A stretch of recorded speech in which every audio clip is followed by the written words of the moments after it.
बिस्मिल्लाहिर्रहमानिर्रहीम, अस्सलाम वालेकुम। पाकिस्तान और दुनिया भर में देखने और सुनने वालों को अब्दुल कादिर का सलाम। कुछ इनसाइड इन्फॉर्मेशन आपके साथ शेयर करनी है क्योंकि पिछले 48 घंटों के दौरान पाकिस्तान तहरीक इंसाफ में कुछ अजीब सी हलचल है। कोई खुल के बात नहीं कर रहा इस मामले पर, ना मीडिया में आके कोई प्रेस कॉन्फ्रेंस, ना कोई बयानबाजी हो रही है, लेकिन हमारे साथ जब ऑफ द रिकॉर्ड गुफ्तगू हो रही है या फ़ोन पर बात होती है तो पार्टी के अंदर होने वाली जो उखाड़ पिछाड़ है इसको लेकर बहुत सारे लोग इस वक्त डिस्कस कर रहे हैं कि हो क्या रहा है।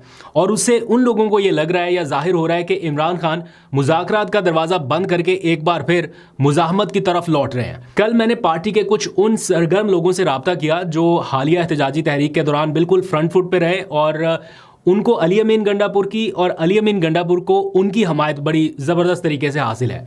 उनसे मैंने पूछा कि अगर इमरान खान फरवरी के दरमियान में, वस्त में या फौरी बाद कोई ऐसा इरादा रखते हैं कि जनाब कोई मुज़ाहमती तहरीक फिर से शुरू की जाए तो क्या उसके लिए तैयारी है। तो मुझे ये बताया गया कि अभी ऐसा इरादा भी नहीं है और अभी ऐसी कैपेसिटी भी नहीं है। लेकिन इमरान खान की जानिब से जो हालिया तब्दीलियां की जा रही हैं उनके नतीजे में पार्टी के अपने ही लोगों के एक ग्रुप को ये लगता है कि इमरान खान का मूड बदल रहा है।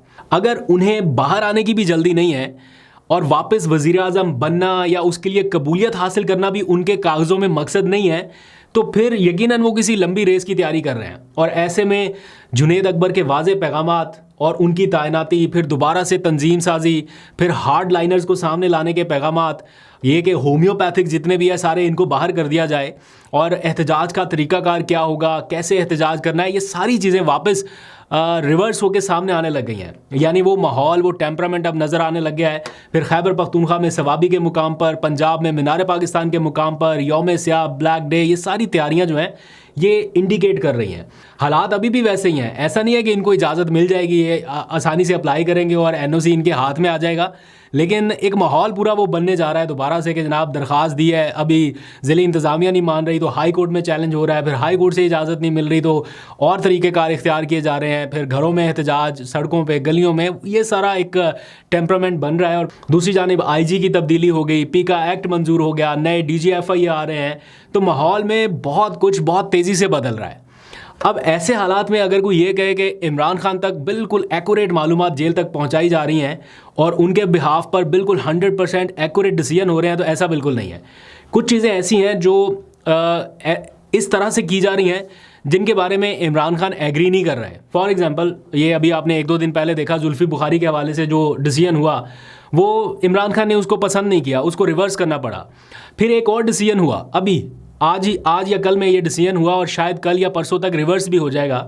वो डिसीजन हुआ इस्लामाबाद के हवाले से कि इस्लामाबाद के जो प्रेसिडेंट हैं उनकी बजाय एक्टिंग प्रेसिडेंट एक तैनात कर दिया गया। यानी प्रेसिडेंट जो है वो आमिर मुगल है, लेकिन चूंकि वो कत्ल की FIRs में नामजद हैं और वो सामने नहीं आ पा रहे, तो उनकी जगह पे एक एक्टिंग प्रेसिडेंट जो है वो नामजद किए गए, उनका नोटिफिकेशन भी जारी कर दिया गया।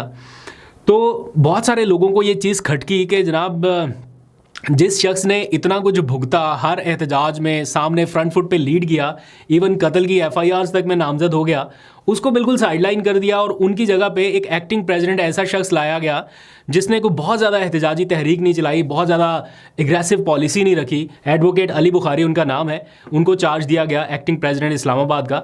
तो पार्टी के कुछ लोगों ने जाके ये बात इमरान खान से डिस्कस की और उन्हें कायल किया, एग्री किया कि हमें इस वक्त एग्रेसिव लोगों की ज़रूरत है। तो फिर इमरान खान ने इस पर एग्री भी किया और शायद ये डिसीजन वापस रिवर्स हो जाए। इस मामले पर मेरी अपनी ज़ाती मालूमात ये है कि इस्लामाबाद में जो PTI के प्रेसिडेंट हैं आमिर मुगल, उनको बड़े शदीद तहफ़्फ़ुज़ात भी हैं और उसका इजहार उन्होंने पार्टी चेयरमैन बैरिस्टर गौहर से कर दिया है। और पार्टी के अंदर इन मामलात को लेके कुछ अजीब सी हलचल है।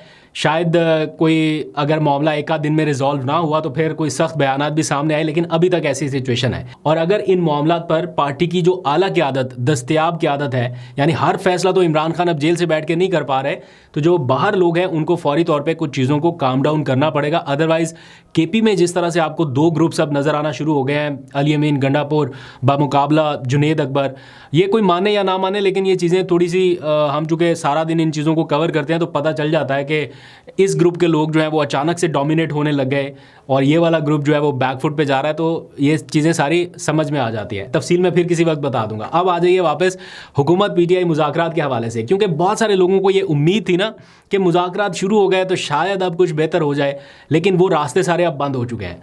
हुकूमत अभी भी बार बार ये कह रही है कि PTI अगर हमारे पास आती या पीटीआई वाले आते तो हमारे पास उनको देने के लिए बहुत कुछ था। इरफान सिद्दीकी बल्कि कह रहे हैं कि अगर वो आ जाते तो अपनी तवक्को से ज़्यादा पा लेते। जैसे फ़हद मुस्तफ़ा के शो में नहीं अक्सर होता, एक आवाज़ आती है कि ले समथिंग, वैसी कि वो लालच से आता है ना कि अगर आप कर लेते तो आपको ये भी मिल सकता है। लेकिन दूसरी जानिब पीटीआई अब वो उस आवाज़ के झांसे में नहीं आ रही कि अगर कुछ करना था तो अनाउंस कर देते ना। दो तो मुतालबात थे, सिंपल से दो मुतालबात। जुडिशल कमीशन, जब आपने टीवी के ऊपर आके ये बयानात ही दे दिए कि जनाब ये पॉसिबल ही नहीं है, तो फिर पीछे और क्या चीज़ रह जाती है। तो बैरिस्टर गौहर का भी आज बयान आया और उन्होंने ये बड़ा क्लियर कहा कि अगर हुकूमत मुखलिस होती तो जवाब बराह रास्त दे देते, शेयर कर लेते। कौन सा कोई कौमी राज था जो शेयर नहीं हो सकता था। एंड बाय द वे मुझे ऐसा लगता है कि शायद अब हुकूमत कहीं ना कहीं सुलह के मूड में थी, मतलब जितना उन्होंने कर सकते थे वो सब कुछ कर लिया। अब उन्हें निज़ाम चलाने के लिए अगर कोई गारंटी चाहिए तो वो यही है कि पीटीआई को अपने साथ टेबल पर बिठा लें। पीटीआई को राम करना उनके लिए बड़ा ज़रूरी है अगर उन्होंने इन द लॉन्गर रन चलना है इस निज़ाम के साथ। और फिर मुज़ाकरात की टेबल सजाई भी इसीलिए गई होगी कि कुछ लो और कुछ दो की पॉलिसी, यानी बार्गेन के बदले में कोई अपनी बात मनवा ली जाए।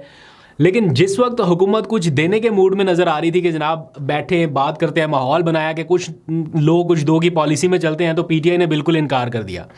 तो ये चीज़ जो है वो उधर बड़ी खटक रही है कि जब एक माहौल पूरा बन गया, एक टेम्परामेंट बन गया कि हमने जनाब अब चीज़ें सॉर्ट आउट करनी है, पीटीआई को कुछ देना है, उसके बदले में हमने अपनी क्या बार्गेनिंग पोजीशन मजबूत करनी है, तो वो धड़ाम से सारा मामला उधर ही ख़त्म कर दिया इमरान खान ने। तो इस वजह से भी उनके कैंप्स में थोड़ी सी परेशानी या एक हलचल जैसी सिचुएशन जिसे कह सकते हैं कि वो नज़र आई है। खैर, अब कुछ बात करते हैं इमरान खान के केसेस के हवाले से। इमरान खान की तोशाखाना 2 केस में जो बरियत का मामला था वो दूसरे बेंच में भेजने की इस्तदा एक बार फिर आज मुस्तरद हो गई है।